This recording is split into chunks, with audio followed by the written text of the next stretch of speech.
and it was fine. But I felt like I wasn't creating out of a well.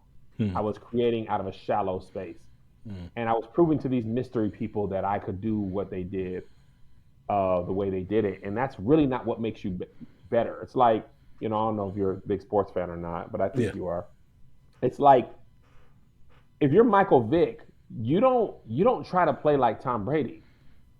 You need to do what you do well. They would love for you to try to be Tom Brady because then they could scheme to your weaknesses. Right.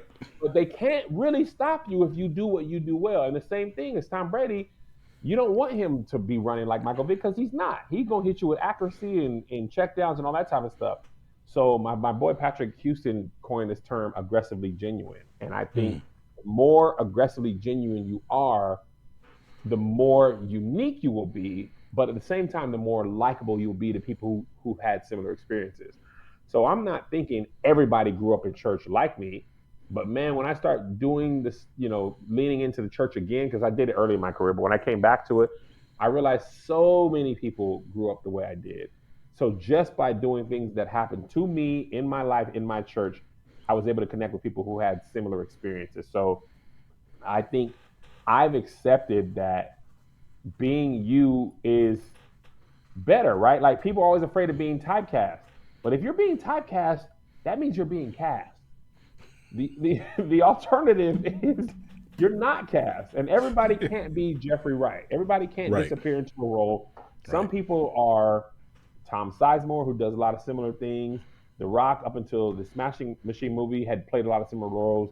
Kevin Hart's been accused of that, even though that's not the case for any of them. People are complaining, but you are booked. So I'm okay with that. I'm okay doing similar comedic style thing. I'm actually okay with just doing whatever I'm interested in, and that's been a blessing that I've had.